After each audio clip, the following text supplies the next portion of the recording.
lot of fun as well. And if there's a series that could go to game number 5, I think it could be this one. But obviously, we can't be too sure. Let's introduce both of our teams, and you'll see why I say they're so good. Okay, so iRk overall winning 24 of their series, NaS overall winning 25. In the 2 times they've met previously in the STPL, NaS have won both the best of 5, so they're 2-0 up against iRk. NaS are currently 4 for 2 in this season. iRk are 3 for 3, so if iRk can win, it'll tie them up 4 to 3 each, which is kind of cool. And both teams have such incredibly good players. Let's introduce a couple of them. Let's have a look at the ones we're going to be seeing today. We're going to start with a ZVP between Jaeyoon and DeWalt. We're going to be heading into a TVP between Terra and Oyaji. We're going to be heading into a ZVP between Seriosity and Oystein. And then we're going to have a PVT between Sugo and Marwin. There is not a single mirror matchup in this series, and I don't know why I'm banging my leg as if you can hear it, but just imagine I'm banging my leg as I'm saying that. It's like not a single mirror matchup. I tried to do it on the table, but that sounds even worse, so I guess I can clap it. It's like not a single mirror. But yeah, it's going to be cool. This should be a really amazing matchup. Amazing players on both sides. So let's introduce our first couple as we look at game number 1. So starting for NaS here, it's going to be the one, the only Jaeyoon here. Jaeyoon, one of the strongest North American Zergs at the moment, has done pretty well in pretty much most of the tournaments he's played in. He got to the round of 4 in season 7 of the BSL. Stop being so 6'4". And Jaeyoon, yeah. Jaeyoon obviously putting out a lot of educational content as well. His stream is super entertaining to watch. You can find that on twitch.tv/Jaeyoon. And of course he has a Twitter you can follow as well. Now I don't know how I don't have a picture of Jaeyoon. I'm sure there must be one somewhere I can just steal, because his picture is absolutely everywhere. But he's done pretty well in the STPL so far. 42% win ratio. He's 2-0 against Protoss, which is obviously the important statistic in this set of statistics here. But let's have a look at his opponent. It's one of the strongest Protoss players outside of South Korea, and also one of the strongest players in the STPL. Rank 4 overall is DeWalt. DeWalt, an incredibly good player. Really can't complain about DeWalt whatsoever. A really, really amazing guy. He's 8 for 2 against Zerg. Has one of the best win ratios against Zerg in the league as well. So this should be a fantastic game. Let's have a quick look at the map we're going to be playing on. I'll go through it very quickly. It's going to be New Tornado. If you're watching in Season 1, you would have seen Dark take out last. So that's actually put Zerg back on the map here. In ZVP, I think it's actually put it to 2-2. I don't think that stat updates until I reload the overlay. So 2 for 2, perfectly even, perfectly well matched players here. Jaeyoon versus DeWalt on New Tornado. Let's get started with game number 1.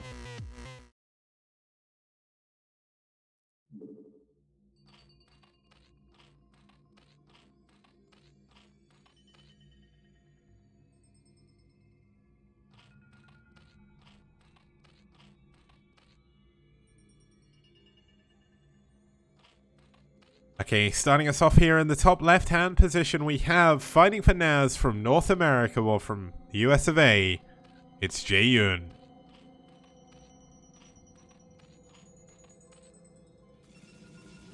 And his opponent spawning down here in the bottom right-hand position, we have the blue Protoss player fighting for iRk. It's DeWalt.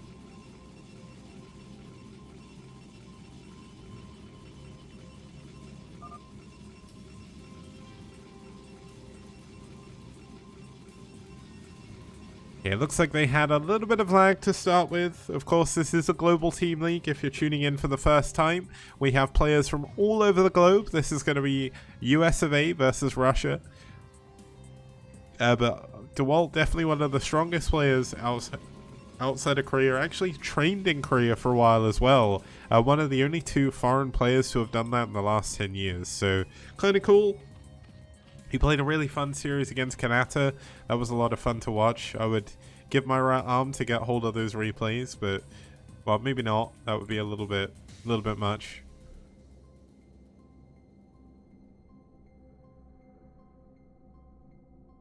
Now, are we going to see a gateway expand from DeWalt, or are we going to see a Forge fast expand? Wait, is he just going to go Nexus first? Is he really going to go Nexus first against the Zerg player? Oh my goodness, DeWalt. DeWalt playing super greedy here. 12 Nex against Protoss is not a normal build. But if there's one thing people know about Jaeyun, it's that he likes to play super standard. He likes to play macro games. And he likes to play 12 hatch, so this is actually a really good counterplay here by DeWalt, but no, Jaeyun is actually going in. No, that would have been a 12 hatch. It was a 12 hatch 11 pool. Okay, that makes sense. I confused myself there. So Nexus into Forge by DeWalt. That is certainly something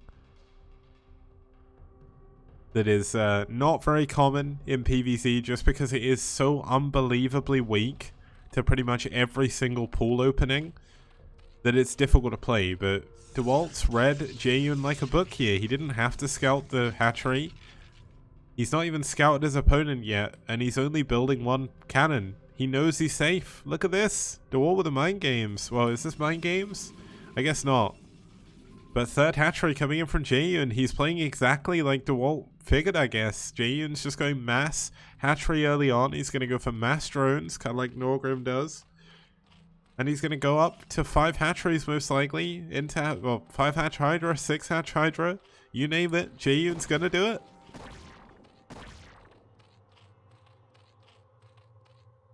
Now, the gateway obviously does become very, very important. So it's super important to get that quick in PvZ. If you don't have Zealots early on, even if you've got a cannon, if Jaeyun somehow, for some reason, just built a ton of Lings off of 3 hatcheries, you'd be in a ton of trouble. But, I mean, Jaeyun's already building 2 drones from his natural. He's adding on another drone in his main soon, most likely. And he's looking to just play this super, super standard. Now, the interesting question for me is how DeWalt is actually going to plan to go from here. Now, building the core in the natural, not the most common play, but I guess he didn't build his 3rd pylon up here yet.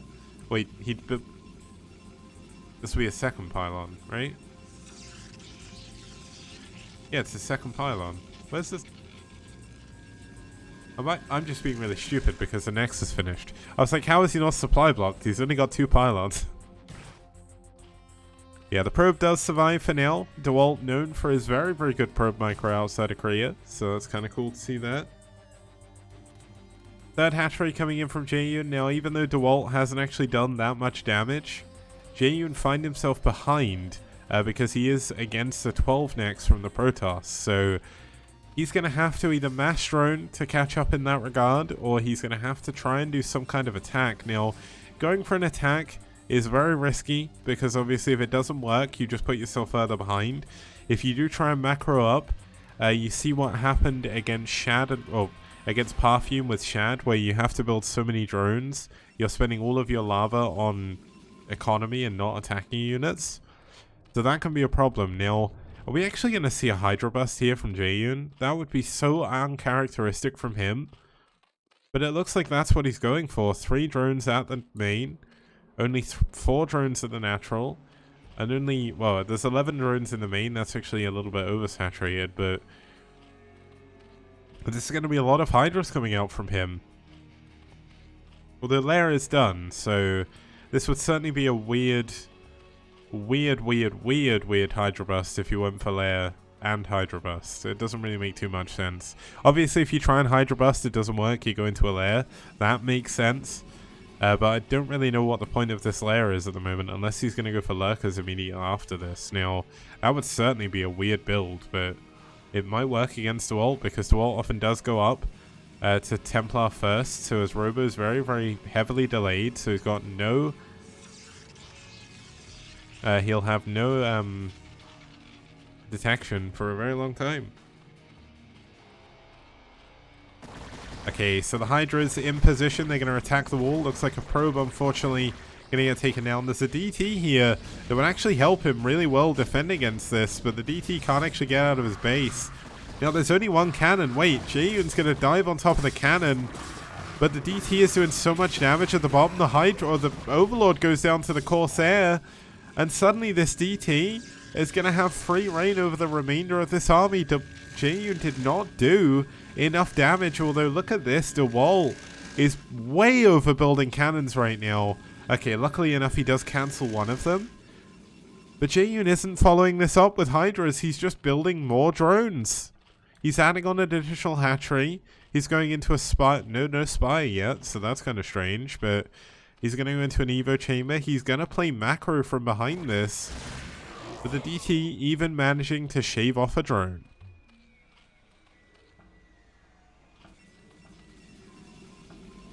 Now, Storm is on the way. Zealot leg speed should be done by this point.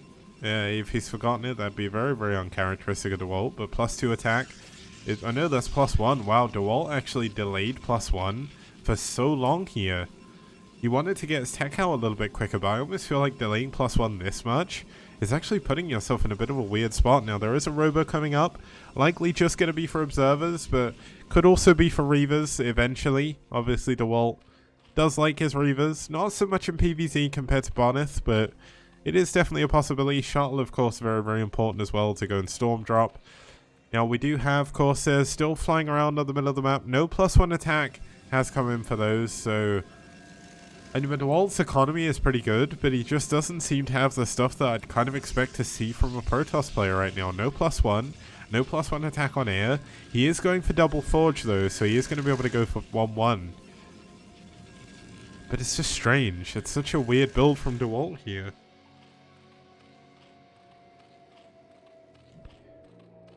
Okay, so this is +1 attack, of course, for Jaeyun as well. Creep Colony coming back up here to kind of help defend. Obviously super important to get at least one sunken to deal with DTs with an Overlord. Now, Jaeyun's up to 5 hatcheries now, going into a Spire down at the bottom middle base. Now, DeWalt did see this base. Yeah, he did. He saw the creep at the very least. So, he does know that there is an expansion. Oh yeah, he sent a DT down there. I completely forgot about that. Okay, so there is going to be a shuttle coming in. It should be for a storm drop, but he could of course go for a couple of zealots as well to help this out. Looks like it is going to be a couple of zealots, a couple of storms. And let's see how much damage he can actually do. Now, the Corsair looked like he was going to check how many drones are actually at the base, because necessarily you don't want to waste your time storm dropping a nearly empty base. But Jaeyun up to 38 drones already, doing pretty good in terms of saturation across all of his bases. And he's going into a 4th base behind this as well.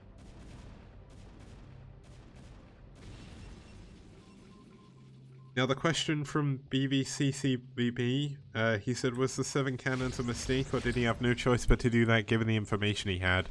I feel like he kind of had no choice, because he didn't actually have much information whatsoever at the time. And you kind of have to over-prepare against a Hydra Bust, especially given Storm was so late. It makes it very, very difficult. Now, the shuttle immediately going to drop everything because he knows there's a... Oh my god, losing the first Corsair. Jaeyun is actually in a very good position right now. Mio's going to dive on this front cannon. If he gets this, he's going to be getting a ton of probes. This Mulus switch has caught DeWalt completely off guard. And he can't storm the Mulus there because he's on top of his mineral line. And look at this. He's going to get the High Templar. That had tons of energy. He's going to dodge another Storm. Okay, he's not going to dodge that one, so all of the Mutas should go down here, but not without doing a ton of damage. Jaeyun actually taking a supply lead in terms of workers now. Jaeyun's in a really, really good spot in this game.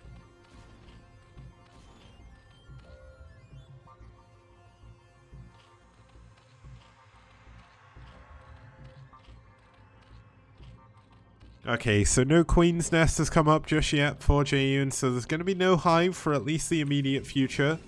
+1 armor is almost finished, +2 attack has just started here for DeWalt, so he does have a possible timing here. There is still quite a lot of Storm. He did kill 90% of all of Jaeyun's Mutalisks, And Jaeyoon's built a ton of Scourge, which, while yes, they will help against observers and so. Oh no! Oh!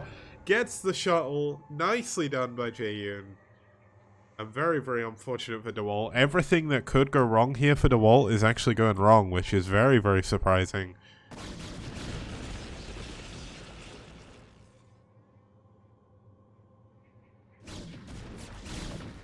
Okay, so it looks like we are going to have DeWalt going for a little bit of a Hail Mary here. He's going to have to do some damage, or Jaeyoon is going to outgrow him. He's almost caught up in supply. Now, there is a good number of storms at or on these High Templar, but there's not actually that many units to back them up. A good number of Hydras coming out of the base. No! He storms one of his own High Templar, and DeWalt's army is looking very small. Dragoon's obviously going to be doing a ton of damage to the Mewers, but that's damage that's not going down on top of the Hydras. Now, the drones have been pulled out of the natural. They've got into the main, so they are safe for now. There is not a storm here, so it's going to be Dragoon against pure Hydra, and that is not a position you want to be in as DeWalt right now. So he's going to retreat to the high ground. The High Templar does go down. There is a storm. Oh, that's a big storm. 13 kills on this High Templar overall. And looks like we did have a little bit of a pause. Hopefully that doesn't break the replay. But one of the hatcheries has gone down. Zealot reinforcements coming in. Rallying across with some High Templar now as well. And is this the sort of damage DeWalt needs to stay in this game to win this game? If he can get this third base, it could be very, very good. The third base of DeWalt. GG. Jaeyoon taps out. Wow, I can't believe Jaeyoon left that quickly, but I guess he felt like it was over.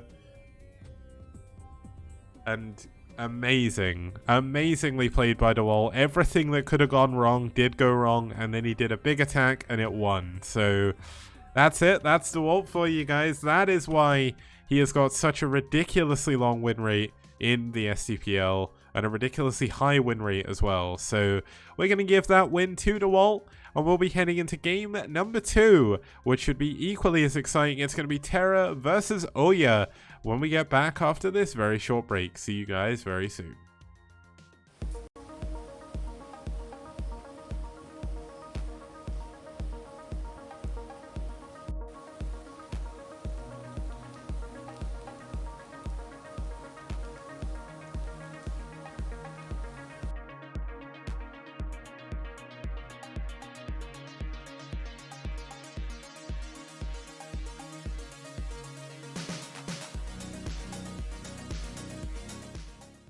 And people like Kix, for example, who has an encyclopedic knowledge of every map that's ever been released on StarCraft. And he's the map man!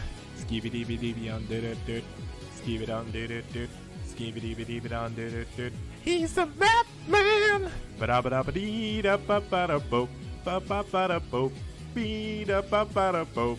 Ba-ba-ba-da-boop. Everybody plays one way or the other, so check out my message to you. As a matter of fact, I don't let nothing hold you back. If Kix can do it, so can you. Gooba-dooba-dooba-dee-da-ba-ba-da-boop. Ba-ba-ba-da-boop. Please don't listen to him for maps. yeah.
Okay guys, welcome back. We're here for some more STPL action. We're going to have Terra versus Oyaji coming up in just a second. Let's have a quick shout out to our sponsors, the wonderful Liquipedia.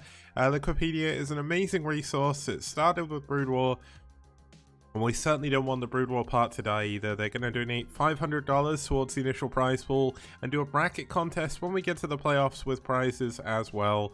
If you can contribute to Liquipedia, please do.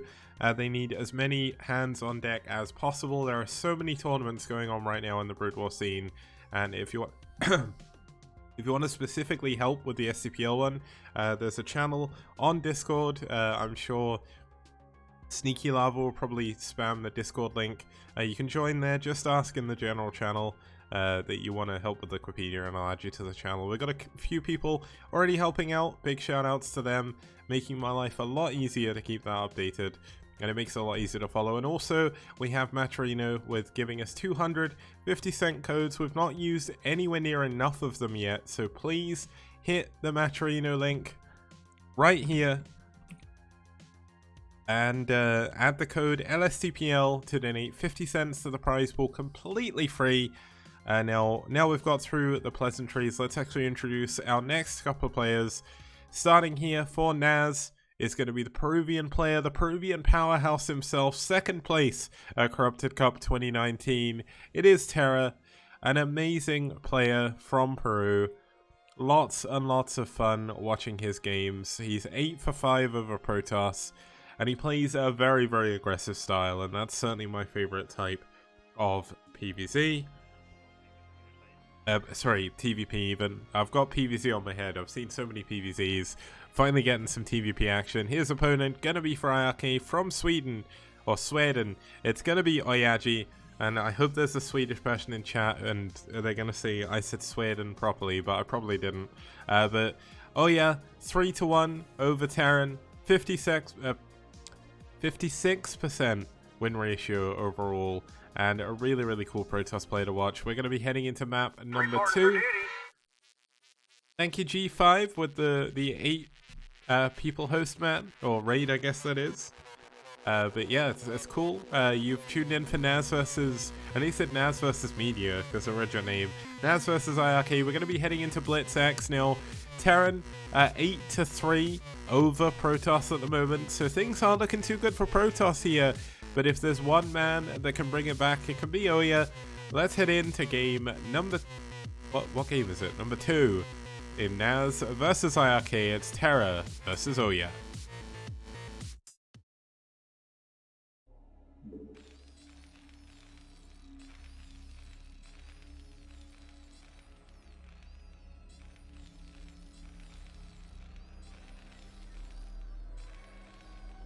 Okay, spawning us off here in the top left-hand position, we do have in the wonderful magenta, fighting all the way from Peru for NaS. It's Terra.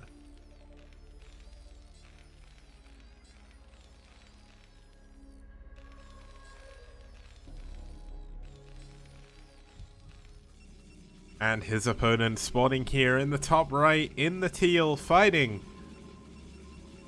from Sweden. It's Oya, fighting for iRk.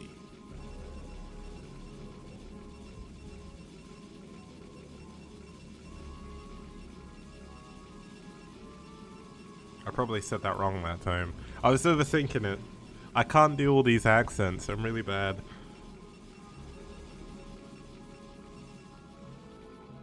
Oh, Agony's saying I'm doing a good job. Okay, Oya.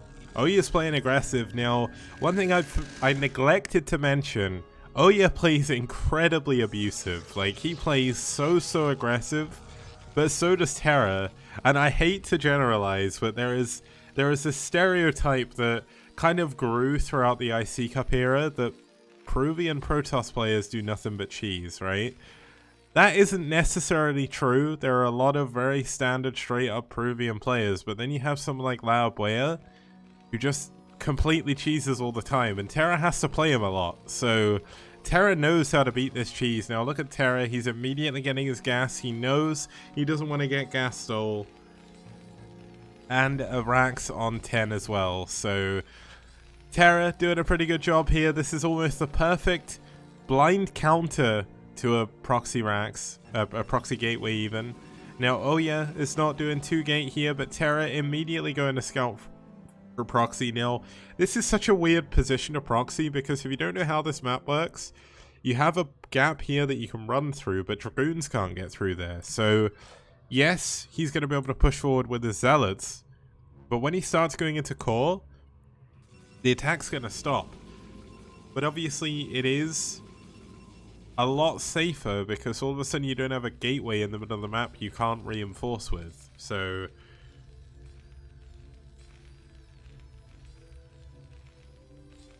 now Terra gonna go into a factory behind this. He is pulled out of gas as well, so it's going to be an expansion here for Terra. We've got a core coming up now. Did Terra see the gateway? Yeah, he must have done. Yeah, he definitely did. So he saw the gateway by just scouting. Zealot on the way. Oh, there is a Zealot in the main base. Gets a single SCV. Sorry, that's a little bit hard to see on the minimap. 2 probes already down. The probe two SCVs already down. The probe is doing so much damage to help this, and Terra's actually only up to 2 Marines at the moment. So with the second Zealot coming in, this could get a little bit hairy here for Terra. Probe does go down though. Terra does have good SimCity up here with his buildings, making it a little bit harder for the Zealots to move forward. But getting another couple of SCVs is Oya, and Oya is finding himself at a 4 worker lead now, which is a very good position to be in as a Protoss player.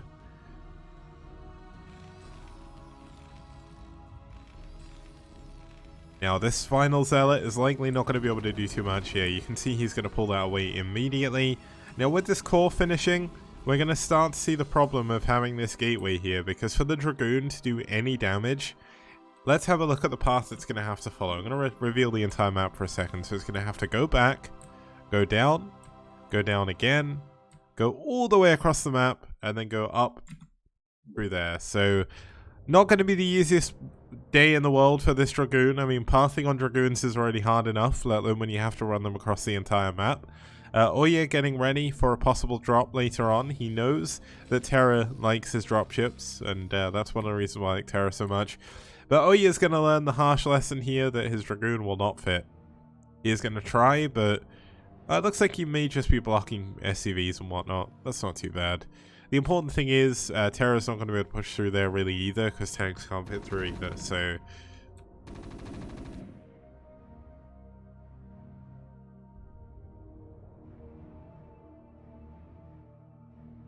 Okay, so the Dragoon's going to move into a position where they can start to defend. He does have range nearly finished. There's going to be 2-gate Power Goon here for the moment.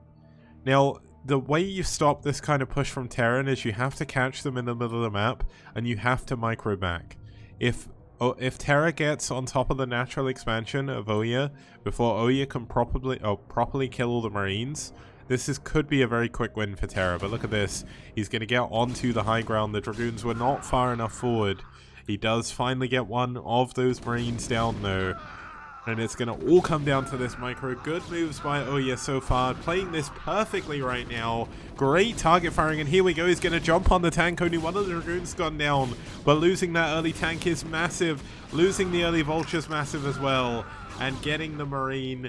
An amazing move by Oya. There is a mine there though. So one of the Dragoons... Oh no. Oh, the mine! Oh, he does manage to save his Dragoons. That could have been big, but expansion coming up here, back here for Terra. Zealot going to run into a couple of mines and go down. At least it should go down, but it's a Zealot. Oh, he tried to get the mine drag on the Vulture. What a king.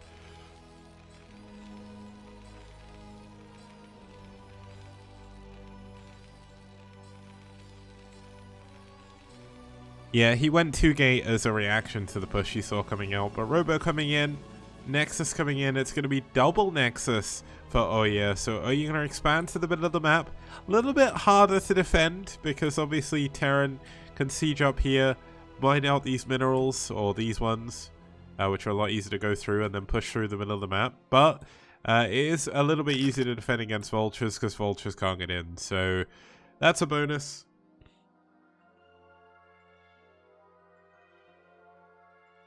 Yeah, the other issue is you have this location here where Terra can drop and he can actually hit your mineral line, or he can drop in your main and hit your mineral line. So, oh my god, Vulture's gonna get by. This is the kind of counter damage the Terra needed. There's absolutely no defense back up here. He's even gonna ignore the natural. He's going straight for the main. Oh my goodness. Does he get a mine in the mineral line? Gonna mine the ramp. Does hit one of the Dragoons for now. Doesn't do too much damage with these Vultures, at least for the time being. But he's gonna get another couple of kills at the top here at the least, I think. No! Only getting 1 kill? Or was that 2 kills? Must have been 2 kills, but still. After all that, that was really not worth it for Terra. But this mine was almost worth it on its own. It's not quite as anxiety-inducing as the mines we saw on Whiteout, but certainly pretty good.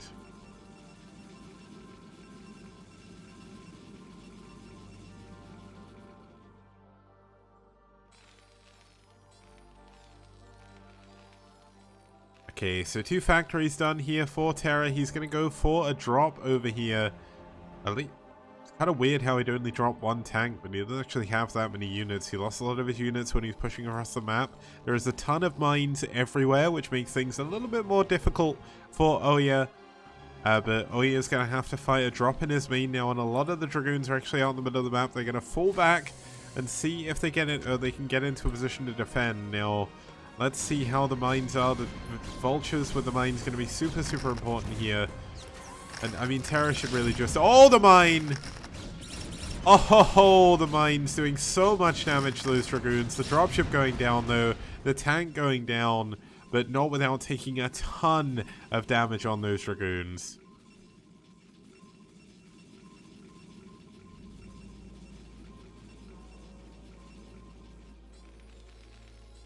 Now, we've got a missile turret coming up in the main to try and help deal with any observers. Obviously, he cannot be sure that there's no... Well, he didn't see a support me, but obviously he does know absolute vision over everything. There is a single Vulture down here in the bottom right. Unable to do any damage just yet. Terra is, of course, still on 2 base. Going to go into a 3rd base here. Go finally into his +1 attack. That is incredibly late in this game. That's one of the problems with going for this early dropship style. You delay your upgrades so much that if you don't do critical damage, it can be very, very difficult. Now, nice moves by Terra. Oh, the mine! The oh my goodness. That could have been awful, but luckily enough, oh, you're pulling away at the last second. That was going to be a very, very bad mine. I don't believe mines count as unit kills on a unit, so that Dragoon probably got a lot of kills on the Marines. Probably got the final hits. And he also got a couple of Vultures, so... Wait, do mines count as unit kills? Ah, I didn't realize that. Yeah, I didn't think they did. I wonder if mines themselves, like, if you... When you dematrix a mine, it still dies, doesn't it? Because it explodes and dies, it kills itself. I know you can keep it alive a little bit longer.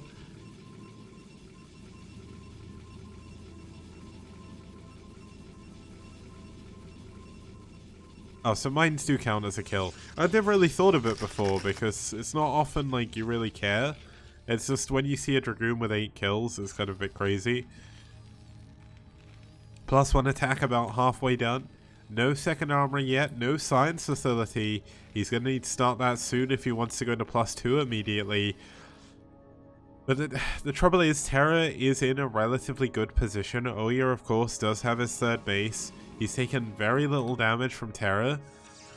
And this is not something you see every day, a Dragoon actually fitting down this stairway. But we just got to see it. STPL does, guys.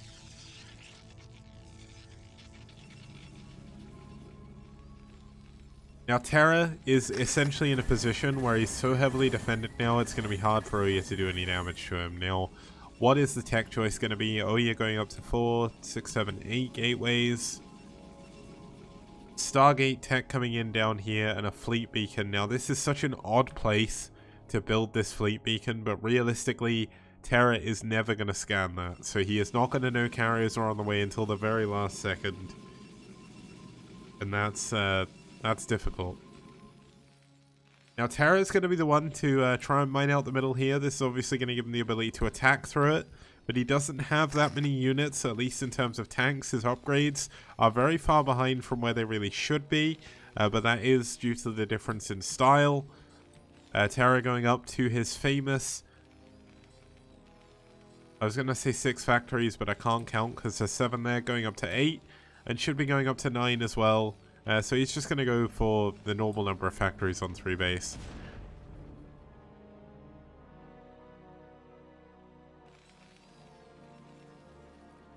Now the worrying thing is he has to deal with these carriers, which he does know nothing about, but he has got around 5 minutes, probably about 4 minutes from now, before these carriers are out and they have full interceptors. So if Terra can build a ton of these factories, if he can get a ton of Goliaths out at a time, if he can get his +2 attack on the way with +1 armor, which should be coming in soon, and maybe if he goes for EMP as well, he's going to be in a good spot. Now Terra has scanned the main twice.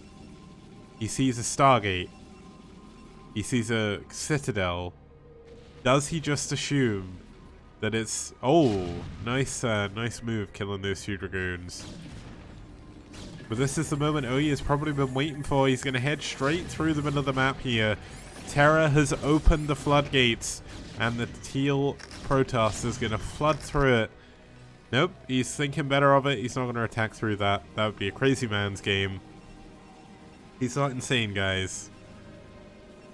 But yeah, this is a really well hidden carrier switch, as Ufink says. It's going to be very difficult for Terra to know this is coming. Now, does Terra realize something's up? No, he doesn't. He's still continuing to build just Tank Vulture. I don't believe he's got Charon boosters either for Goliaths, and he's not really adding on a ton of turrets anywhere. So, Observer going to come in, confirm what he thinks he probably knows anyway, that Terra doesn't have many units. He doesn't have many factories either. And his 2-1 upgrades are not on the way. Well, +2 attack is, but +1 armor is not. So the second factory has been completely idle for a very long time. Now, one benefit is Terra has a ton of mines out in the middle of the map. And mines are very good against a Protoss player who doesn't think. Now, oh, he's going to get it. He sees the fleet beacon. The first 2 carriers are out at this point, but he does not have full interceptors on them yet. And he's going to get the... Oh, no, he's going to get the pylon. He gets the pylon before the second 2 carriers are finished. Perfect moves by Terra. Getting a lucky scout, I would say, to be honest. But it's going to work out for him here.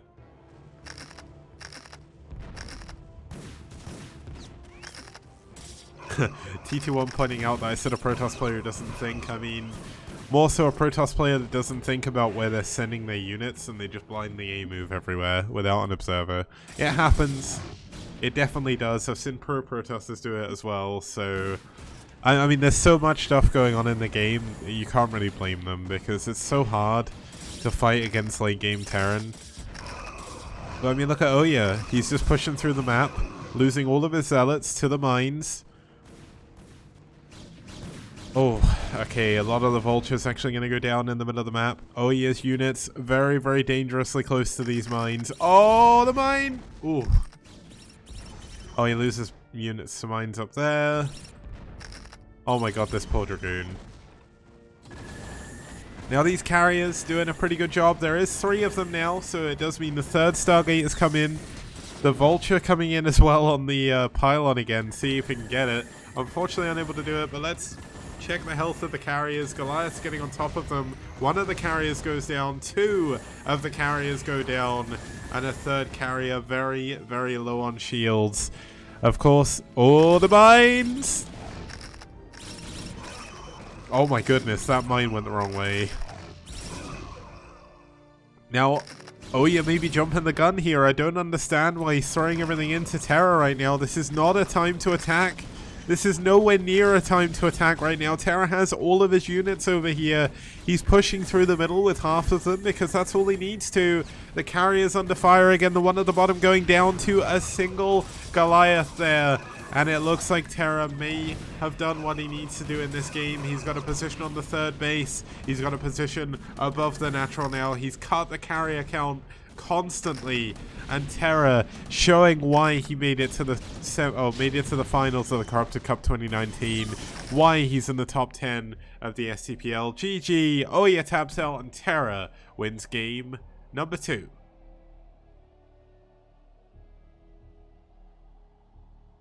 With how that was going, I genuinely thought Ouya may have had that at multiple points, but Terra is such a strong Terran player. Really, really exciting to watch his games. It's amazing to see him do so well against Protoss. And of course, it gives Terran another win over Protoss on BlitzX. So, pretty good map for Terran so far. Obviously, the Protoss players have played a little bit strange every single time, but that's the way the cookie crumbles. So, we'll be heading into game number 3. It's going to be Seriosity versus Oystein when we get back after this short break. See you guys very soon.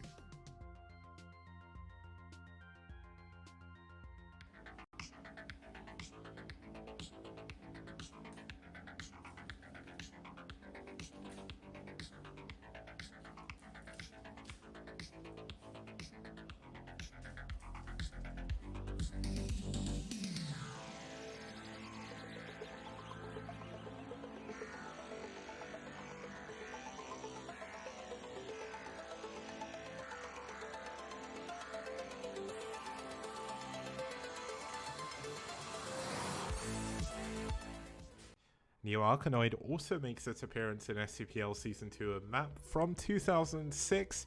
It's from the OGN Star League from back then, one of the early OSLs. And it's a semi-island map. I think one of the first of its kind that got major use after about the year 2004. It's one of a kind. I don't think I've ever seen another map like it. There's temples and power generators absolutely everywhere, making it very difficult to get through the middle of the map. But air units, of course, going to be very important here. The one problem all 3 races are going to have is the very easy to take second and third bases. They both have gas, but they are blocked by those chrysalises, so it makes it important to build a few aggressive units early on in order to get that second and third gas as soon as you can. Important thing to note, if you do open up that center, the rush distance is very small.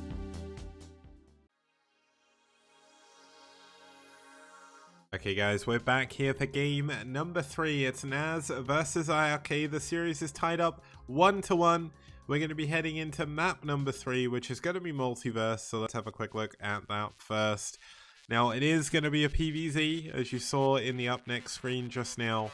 But this should be a very fun match. Both of these players, very interesting to watch. Obviously, we'll introduce them in a second. But depending on the spawn, it changes how this game is going to play out. So let's have a look at the players, and then let's get into game number 3. Starting us off here for NaS is going to be the one, the only Seriosity here. Now, Seriosity, it's kind of weird to see Seri recently, because he kind of went from playing Terran to now playing Protoss, and he also plays ZVP, so taking up Dragon's footsteps here.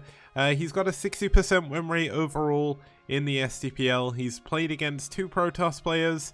One of those was a ZVP. I think the other one was a PvP back in Season 1. That was the one against Pre, which he won. So 1-1 against Protoss regardless. His opponent for iRk is going to be from Denmark.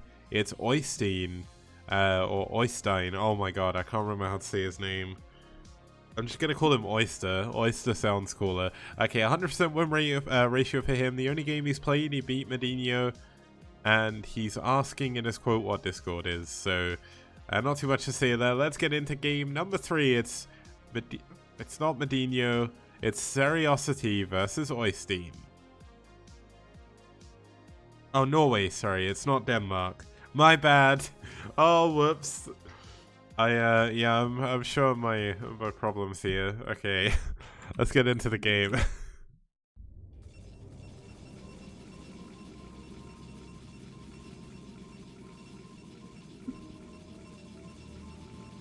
Okay, starting us off here in the 6 o'clock position in the blue, fighting from Norway. Wait, Yeah, Norway. Fighting from Norway for iRk in the blue, it's Oystein. And his opponent spawning up here in the white, fighting for NaS from the US of A. It's Seriosity. Now, I did mention before the game started, depending on the spawns, the game can play out very, very differently. Now, usually Protoss on this map would prefer to be in cross positions, or at the very least close by air, because the issue is here, Seri is going to have a very, very short rush distance, and if he goes for a Hydra Bust, things can be very, very difficult for a Protoss player here.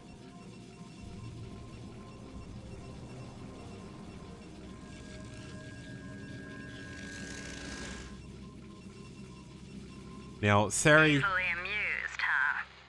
PogChamp, PogChamp, PogChamp, PogChamp, PogChamp, PogChamp, PogChamp, PogChamp. Thanks for the sub, Dave. 8 months. Cheers for the support, man. Okay, so we've got Oystein going for a gateway first in the main. So Oystein is not playing standard. Once again, we're seeing some really weird builds. Is he just... Yeah, he's gonna 2-gate. What is it with all these Protoss players in 2-gate recently? Bonith, what have you done? You've broken PvZ in the foreign scene.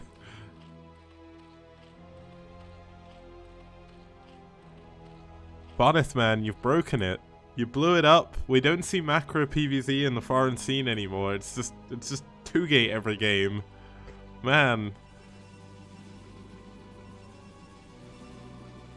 Oh, apparently Oystein is a race picker as well, so... TT1 just saying, funny how they're both race pickers.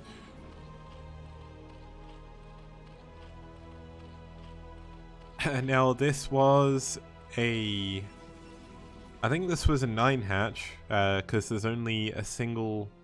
Yeah, there's only a single Overlord right now. He's finally getting his other Overlord. 3 woohoo returning sub. Thanks EL for the 10-month sub, man. Means a lot. Okay, the probe doing a pretty good job against the drone here. Not going to be able to block the creep colony though, so that's going to be a benefit. But we already have, well, 3 probes. It's the probe train coming on over here to try and get this creep colony down before the Sunken's done. But there's going to be a lot of lings coming out here for Seri. He plays against Dragon. He plays against a lot of the best Protoss players in North America. So he knows how to deal with a 2-gate. And he also plays Protoss himself, so... Yeah, this is, Oystein has taken maybe unrecoverable damage right now. He's not done a huge amount of damage. He doesn't have anything back at home to defend against the lings. And he's not putting any pressure on. Seri's able to get the Sunken up. There is a pylon here, but realistically it's not achieving too much. And the Zerglings are getting into the main. This is kind of crazy. Lings in the main this early is a ridiculously hard spot to come back from. There's no cannon. He's gotten 2 gateways and he can't do any pressure with it. Seri is supply blocked momentarily on 18 supply, but he's up to 10, 11 drones now. And he's going to add a 3rd hatchery, so... Yeah, I mean, Oystein is in such a weird spot right now. I don't think necessarily he's dead. I don't think Seri's done enough damage. But Oystein, he's going to be stuck on 2 base now, or 1 base for a while.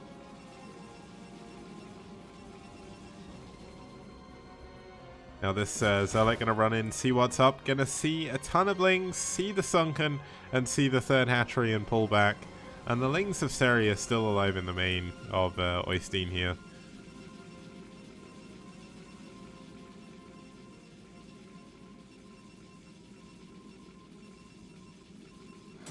Yeah, given the position of the game, I agree with you, Yufing. I definitely think that things are looking pretty good for Seri right now. He's almost even in work account. He, of course, has his 2nd base up already.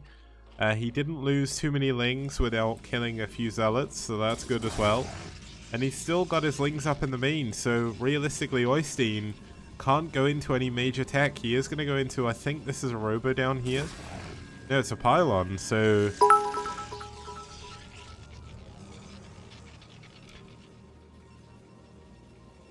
Oh, thank you, Lost Bus, for the 500 bits here, man. Means a lot.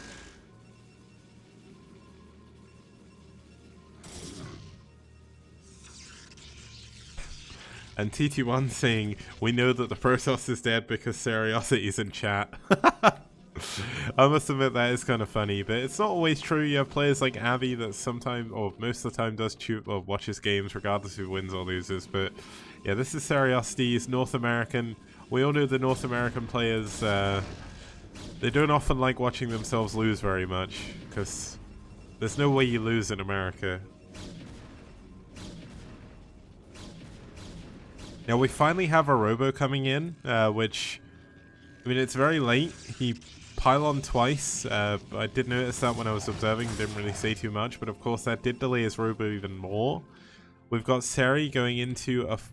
I thought that was another hatchery. I was going to be like, okay, that's weird, but he is going to go into another hatchery. 4 hatcheries on 2 base. Not the most standard build, but I mean, things are just not normal in this game. We saw a failed 2-gate into a follow-up 2-gate, and this one looks a lot stronger. He's even got Dragoons in here as well, so that's going to help. But is Seri, who doesn't even have Ling speed yet, going to be able to deal with this? So Seri's going to go for a big counter. Wait, is Oystein just going to fall over here? I don't think he can actually do anything against this. Yeah, he has no way of defending these Lings. Even though they don't have speed, they're just going to waddle into his base. And how do you deal with this many Lings in? You've got a robo support bay. Seri could just, like, kill that. Seri's not going to care. Now, Oystein's got all of his units out the front. He's going to elevator into the main and see if he can kill him that way. All the probes have been pulled. The robo is still alive for now. The probes are still alive for now as well. So he does save his robo momentarily, but there's no Reaver on the way anyway. Now let's see how much damage Oystein can do in reflection, I guess this would be. I guess that's a really weird way of saying that, but there's not actually that many units back here for Seri. They are defending the Sunkens at the front. I don't think he saw the shuttle, so he doesn't know there's going to be a big drop coming in here. And this elevator play could actually catch Seri off guard here if he gets the tech, if he gets the Hydra Den, if he gets the sporting pool. I mean, he's going to block Hydra range here. Oh no, he's not. He's going to stop firing, or he's going to stop target firing. Oh, that was speed anyway, not range. But yeah, he's going to engage the units of Oystein at the bottom. He's not going to be able to get the Hydra speed, so that's a little bit unfortunate. But he is going to trade pretty well, which is realistically what he's looking to do. But unfortunately, it takes a very long time for Dragoons to kill drones, so he's not going to get too much there. I almost feel like targeting the Hydra Den would have been better there, but obviously I'm not the Protoss player. I don't know what I'm talking about. Yeah, that was a great hold by Seriosity. The drones have been pulled. He thinks there's a Reaver here, but there's not. The trouble is, how does he deal with the Hydra counter? It looks like he's going to be using his Reaver back at home, and he is going to be able to do some damage to the drone line here, so that's something. Now, surely Seri must know there's no Reaver in the shuttle. He must have seen it, but here we go. Looks like we are going to have a push through from Seri. Let's see how well the Reaver can hold the fort here. Seri going to jump in, going to dive on the Reaver immediately. Somehow, he does manage to trade pretty well with the rest of his units, but there is still a ton of Hydras outside of his base, and losing that Reaver is devastating. But the units of Oystein coming back into the main, still unable to get this Hydra Den, but trading pretty well with his units. But unfortunately, another army is going to go down from Oystein in the main. And Oystein is in such a weird spot right now. This is such a strange PvZ. It's a very exciting PvZ, but the shuttle even going down. No expansion yet. We're near 10 minutes into the game. Seri is at 22 drones and only on 2 bases. He's got Hydra range and speed, but not really enough units right now to break 2 Reavers, so this is so weird. And for whatever reason, my chat just refreshed itself, so if you've just seen, or if you just said anything, unfortunately I didn't see it. But here we go, the Hydra is going to run in here. See if they can get a cancel on this Nexus. The Dragoons really do need to get in front of this Reaver. The Reaver pulling back here, but is possibly going to go down. Saving these Reavers, he has a shot, but no. The Reaver goes down. The Hydra's over here in the top right, getting a good position on this Nexus. And getting away from this Reaver Scarab as well. And there's going to be more Hydras rallied across the map. It's so strange to not see a third base yet. But I guess Seri realizes all he has to do is keep Oystein on one base, and he is going to be golden.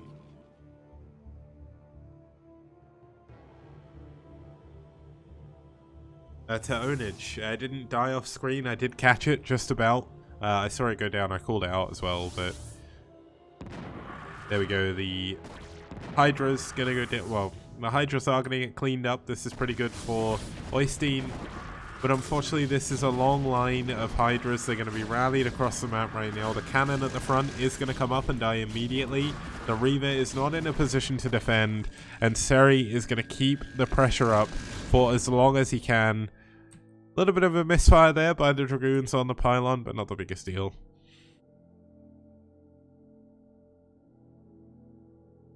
Now, let's have a look what Seri is planning from here. Still no third base, so he is technically all in, if you want to call it that. He's obviously not looking to expand anytime soon. There's a Spire coming in, so that's going to help. Now, does Oystein have any additional tech? No, he doesn't. He's just literally got Reaver tech. He's got a Forge going for +1.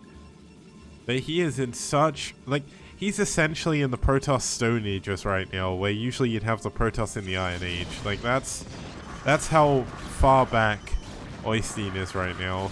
And look at this, the amount of Hydras here. I don't think the Reaver's going to be able to hold on. Good Reaver micro though so far. Going to keep him alive for just a little bit longer. And he is going to be able to clean up these Hydras. Wow. Oystein doing a really good job here holding on to that. Does lose all of his army again though. And of course there is more Hydras rallied across the map. There is still 4 hatcheries building nothing but Hydras. But I almost feel like Seri definitely needs to expand, because if there's one way you can throw away a 1 game, it's by being too over-aggressive.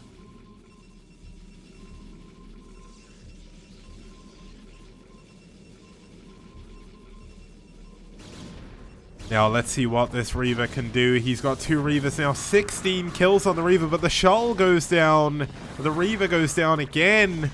Oh my goodness, losing 2 Reavers, losing the shuttle. I think this could be it. That was the moment that may have just won Seriosity the game here. Crazy, crazy hold earlier by Oystein, but losing that shuttle, losing the 2 Reavers, too much. GG. Seri takes game number 3.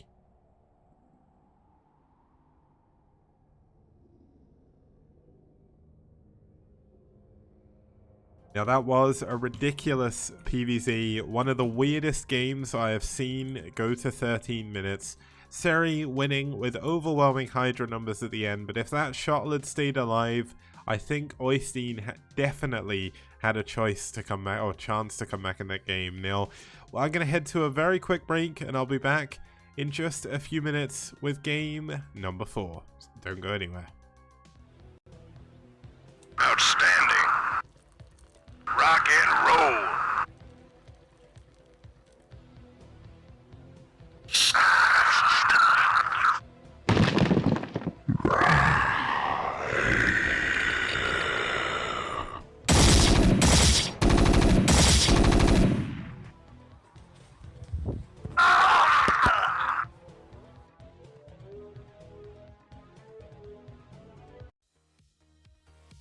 STPL does. Bio TVP. Wow! You got it. STPL does. Mass Scouts? No problem. Broadcast 3 nights a week on Monday, Wednesday, and Friday, 2100 CEST.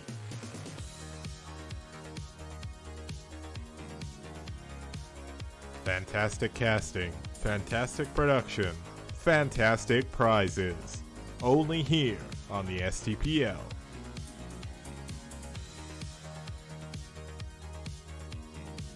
Did you know Reavers could be this radical? How did these lings even get here? All I know is that's one dead base. STPL does! Wraiths, Valkyries, Carriers, and Corsairs. Forget about it. You won't see that anywhere else. STPL does. STPL does. STPL does. STPL does. STPL does. DT's doing game-ending damage. Name a more iconic duo. We've even got Carriers in PvZ. How amazing! A global team league on the scale you've never seen before. Don't see this in BWCL, STPL does. All that and more, only on this amazing 64-bit STPL. What BWCL don't. Impressed? I know I am. Why not? Okay guys, welcome back. We're going to be heading into game number 4 between NaS and iRk. The next two players are going to be pretty incredible for both sides, so looking forward to seeing how this is going to go. Now, having a look at our first player here for NaS, fighting from the United States of America, land of the free. It's Sugo, the overtime toss. 1 for 3 against Terran. We're doing pretty well overall, 60% win rate for him. And his opponent going to be for iRk. It's Marwin, the Ukrainian, now with Swedish national, or you call it nationality? Like, he's got a Swedish passport, I think, now, so he is going to be called Swedish from now on. So it's Marwin from Sweden, but we'll have to see how that's going to go. He is 3 for 3 against Protoss, 46% win rate overall in the STPL, and these two players haven't met yet, so, or at least not in the STPL, so I'm looking forward to seeing them play against each other. We are going to be heading on to Whiteout. I'm going to skip the, well, let's not skip the map introduction, no need, but in terms of TVP, Protoss are 3-1 over Terran here.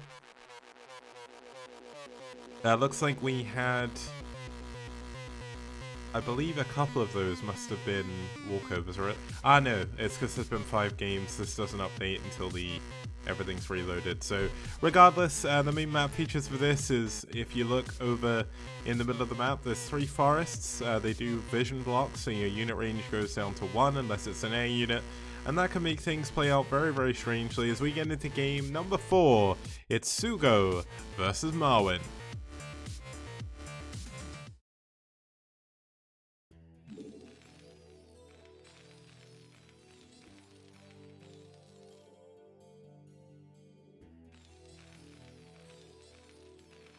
Okay, starting us off down here in the 5 o'clock position, we do have the Teal Terran fighting for iRk. It's Marwin.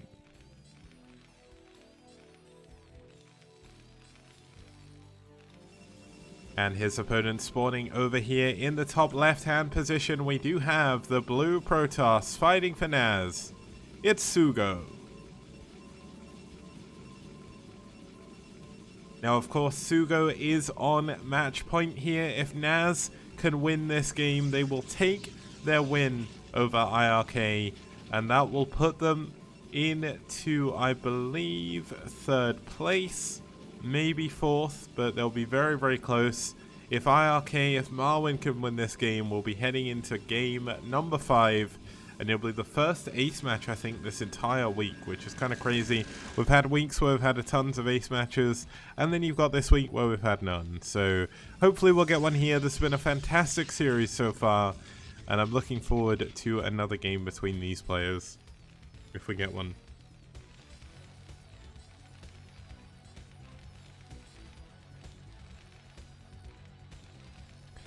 Now, it's hard to see your name, but I think it's Producer Unknown, isn't it?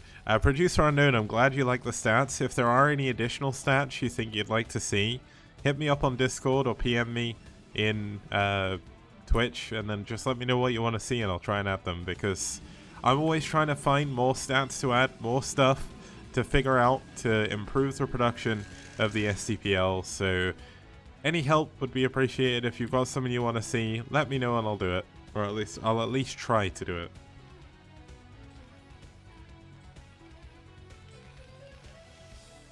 Now Marwin is actually going to play a little bit.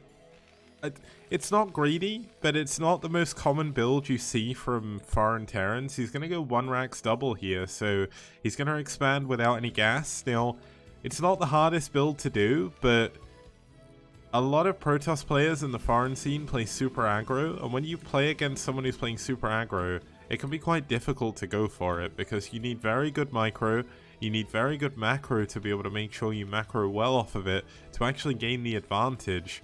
Now, it does create kind of a wall here. You do, of course, get the Zealot type wall, so you can do it. And thanks for having a TT1. Means a lot, guys.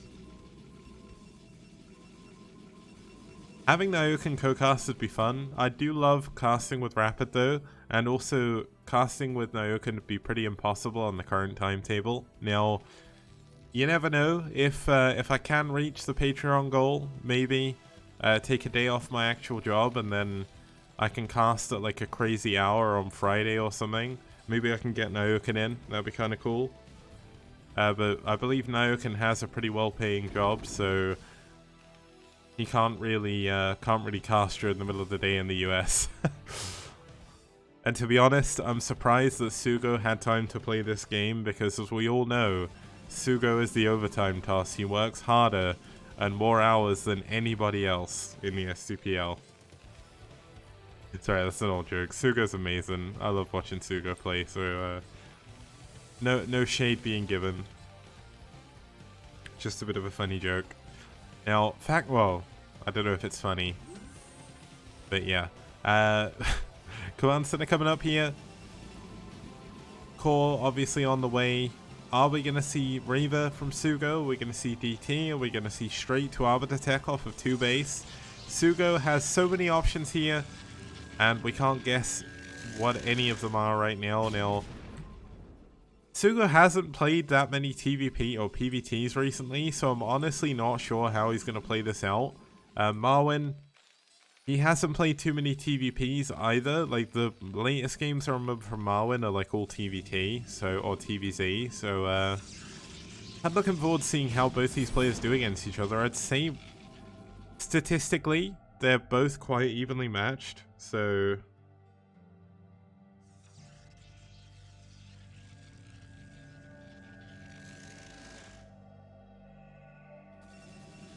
it should be fun. Now, Marwin going up to a second factory. Where is the armory?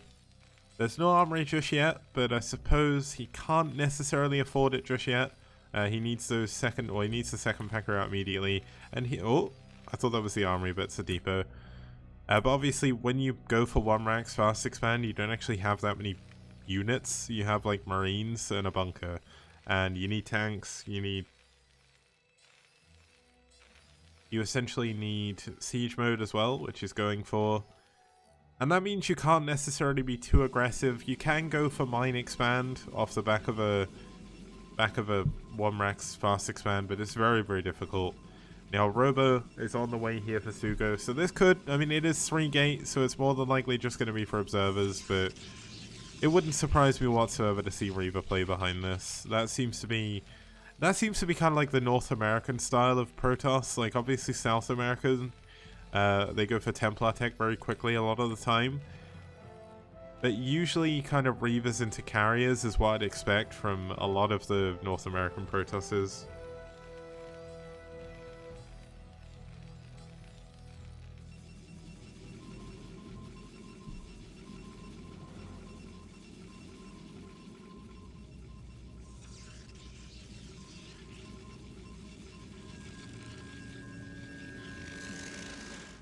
Okay, things are going to go into a little bit of a lull here while we wait for Marwin to really decide what to do. Looks like he's going to push out into the middle of the map. Try to go for a little bit of a late, strong FD kind of push. With 2 tanks, a ton of Marines, and a couple of Vultures rallied in behind this as well. Now, he's only got 1 factory with a machine shop, so he can't go for Vulture speed just yet. And he's, wow, actually unsieging both of his tanks. They're quite dangerous.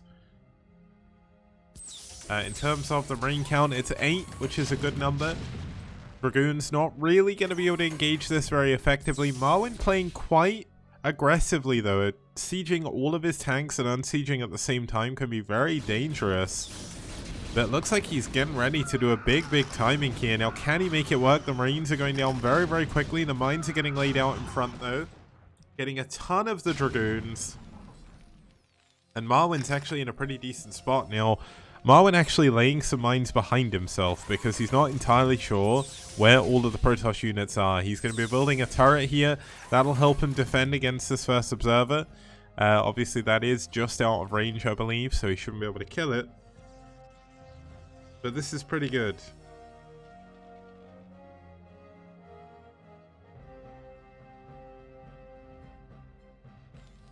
Now we're going to have a bunker coming in here as well, and it's not often you see a Terran versus Protoss game go into a kind of contained situation. Usually you would have the Protoss player containing, but if you can get in a spot like this and you actually just get a ton of units right up in their face, like, yeah, they can go for a shuttle drop, but it's not going to do too much, and they won't be able to attack you on the ground, so you can kind of take a third base for free. So let's see if that's going to come in. We've got +1 attack coming in quite late here for Marwyn. Little bit disappointed that's not a little bit earlier, just because +1 attack, +2 attack, obviously very important, and that +3 attack is kind of overkill, but it's very important up here. Now, Marwyn's doing a good job blocking a possible third base from Sugo here, so this is what makes this contain even better. As Protoss on even base with Terran are not in a good position. Now these tanks slowly but surely encroaching on more and more of a position. Now here we do finally have a shuttle going in. That's going to be heading down to the main of his opponent. Nope, could just be going in for a carpet bomb at the back here. Now with good micro, Marwyn should know about this, but obviously it's difficult. Now this is a ton of Dragoons, and these zealots at the back are going to be, oh, the mine drag are going to be doing so much. And it looks like Sugo's broken the position. Really well done. And Marwyn has lost most of his army here, and Sugo takes a big supply lead after that engagement.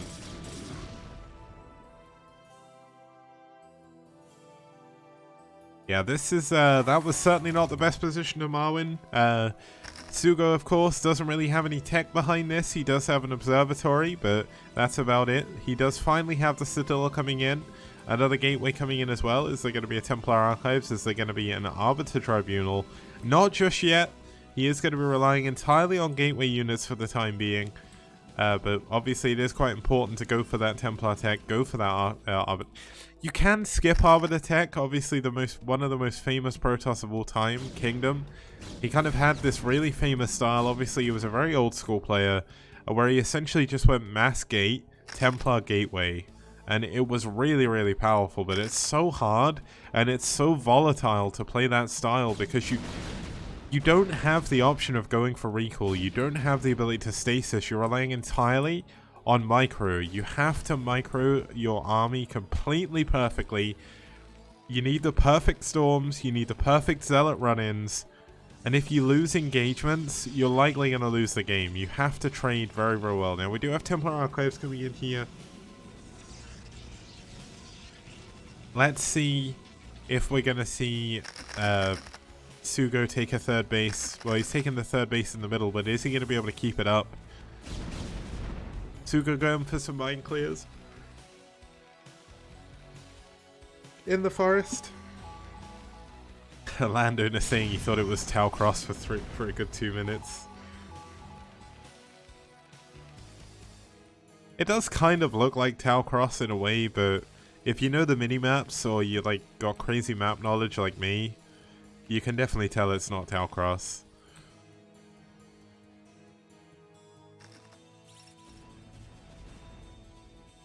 Okay, it looks like Sugo's still continuing to move through the map with this observer, clearing some mines, but Marwyn getting ready to come in for a big counter here. Now, unluckily for him, there's no probes here just yet, but he could actually go into the natural. There's no cannon, there's no units back here defending whatsoever. And oh my god, he's going to get so much damage done.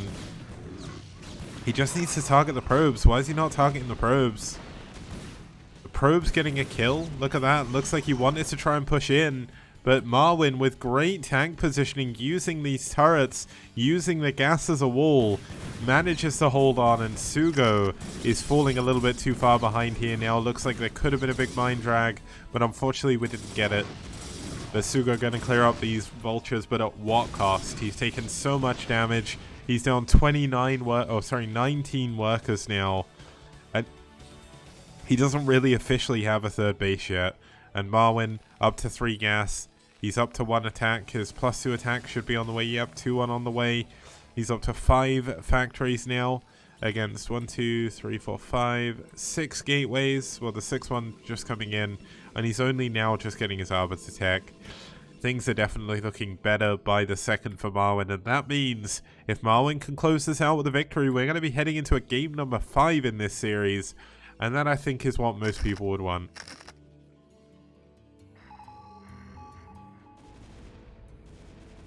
Okay, we're going to have a dropship coming in to the naturalists, a tank, and 2... Oh, the mines!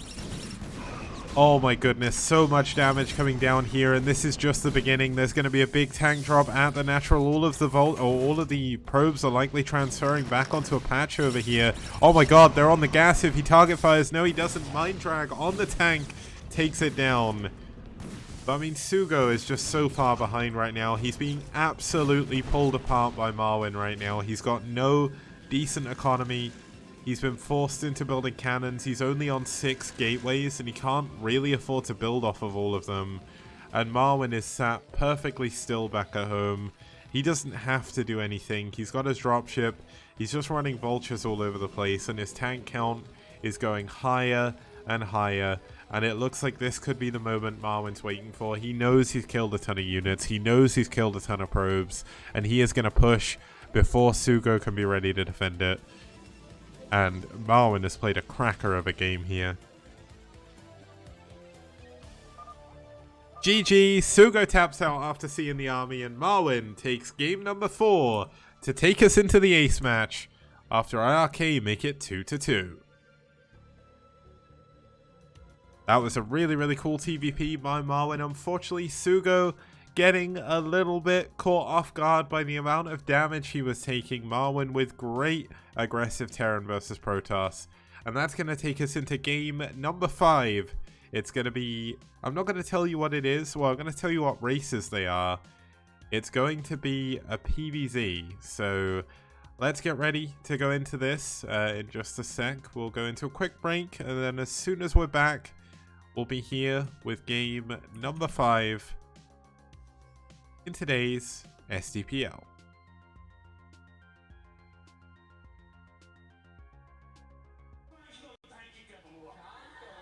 I'm about to overload my aggression inhibitors.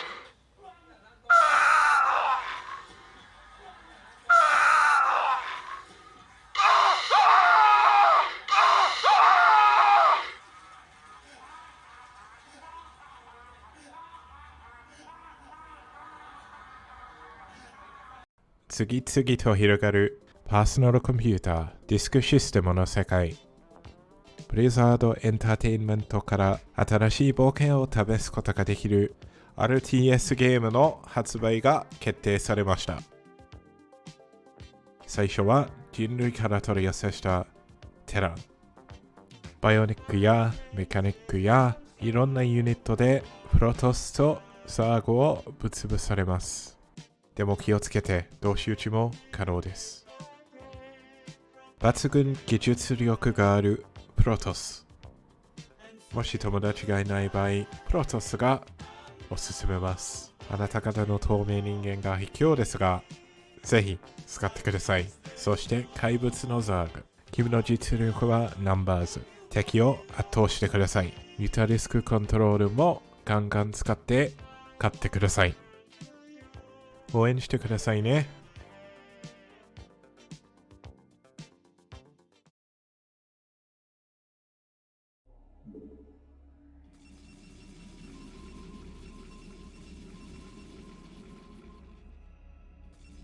Okay, welcome back guys. We're here for the ace match between iRk and NaS. Starting us off in the top right-hand position, we do have the Red Protoss hailing from Russia. It's DeWalt.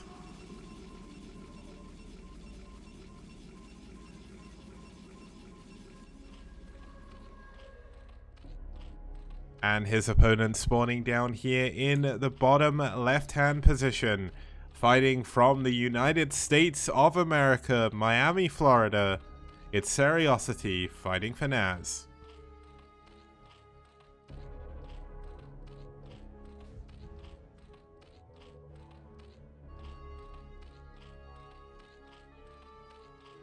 TT1 in chat, I noticed, did go for the perfect prediction.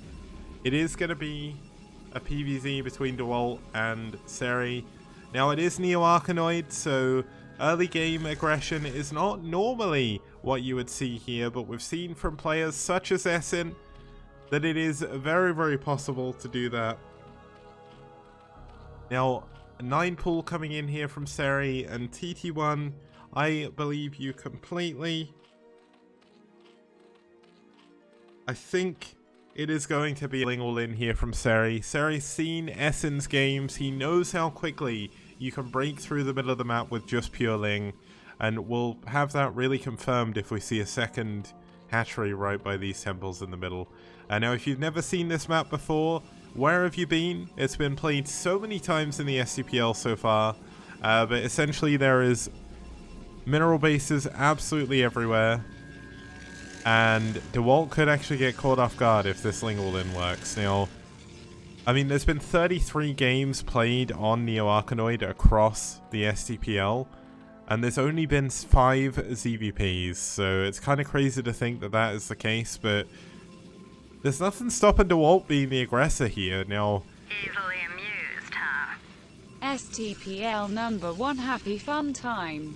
thanks, Hit 'em Up, aka Logan. He is the Ash team captain, but means a lot for the 3-month resub, man. Thank you so much. Now, there are a lot of Lings being added on here. Now, let's actually look at this temple. Look how quickly it goes down. It looks like such a big, like, not offensive, but like a big, dangerous building. Like, it looks like it's never gonna fall. And then Lings kill it in like 20 seconds because Lings are pretty good. Like, how is this Ling even hitting this temple? Like, it's nowhere near it. It's not even touching it with its little, like, jelly hands or whatever the hell they've got. But Stargate coming in here for DeWalt. Now, obviously, the Corsair, much like Valkyries in my TVZ games, are not going to help you against ground units, as Seri is busting through here, and this could be a major upset if Seri can take down DeWalt. But, man, it's looking like that is going to happen because DeWalt, he's not got many units. He doesn't have a forge. His zealot is in completely the wrong location. Seri has scouted both corners, or at least one of them. And he has a ton of Lings already. He's got 2 hatcheries. Speed is on the way. And he's going to see that there's no Protoss units in the bottom right as well. So he is going to be able to go straight into the top right-hand location. There's no forge. There's no large number of zealots. And DeWalt is actually looking to double expand, I think. And when that happens, it's not looking good for Zerg, for Protoss even. Look at this, Seri is already at DeWalt's front door. DeWalt has absolutely no idea this is happening. A lot of Seri's units did break through the other power generator, but finally, oh my god, the Corsair sees it. But is it a little bit too little too late? DeWalt is a man who has incredible micro against Zerg, so let's see if he can hold on here. He's not going to be able to hold the temple at the very least, so... And there's going to be speedlings flooding across the map very, very shortly. Now, Corsair's not going to help. It's going to be a scout coming in. A scout's like the only option he has. The Zealot, for some reason, is moonwalking on top of the Dragoon. Nice probe drill. Actually doing a really, really good job there, but is it just too little too late here? How is DeWalt going to hold on to this? Seri has lost one of his only overlords, though. He's going to lose his other ones. And DeWalt's actually not doing a terrible job. He's holding on. He's not taking any probe damage. He is now supply blocked. So both players are going to be supply blocked here. The cannon is going to come up in the mineral line. The Seri is so unbelievably supply blocked. We're not going to see any additional Lings coming from him. And DeWalt is holding on. It's 21 probes against 8 drones. The pylon's coming up. He's going to have to repower all his buildings. But there's a cannon here now. The probes are still alive. 20 probes. DeWalt holds a scout as well. Insult to injury here for this failed attack by Seriosity. DeWalt was perfect micro, holding on. Seri once again trying to build overlords, but they're going down to a Corsair. And even the gateway is going to survive here. And, I mean, DeWalt, this is perfect for iRk. They needed this. They struggled at the beginning of the season. They came back, and they have done a fantastic job. GG, Seri taps out. DeWalt takes game number 5 and gives the series win to iRk.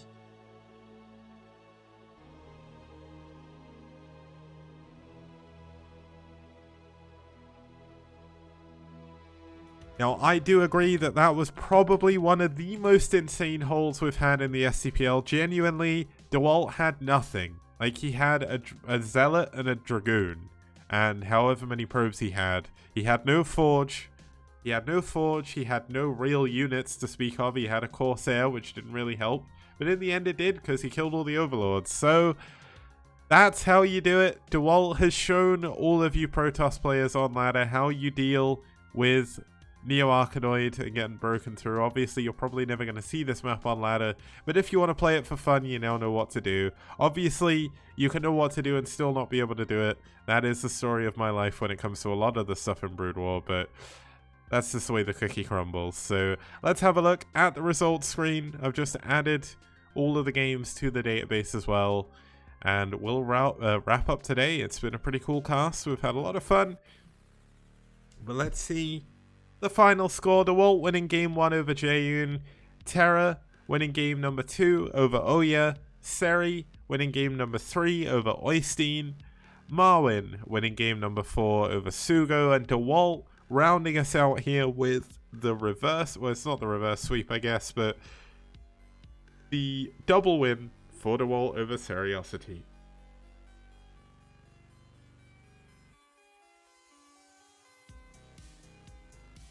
So, of course, a huge thank you to all of you who tuned in today to watch. I've had a lot of fun being able to cast the games with you, or for you even.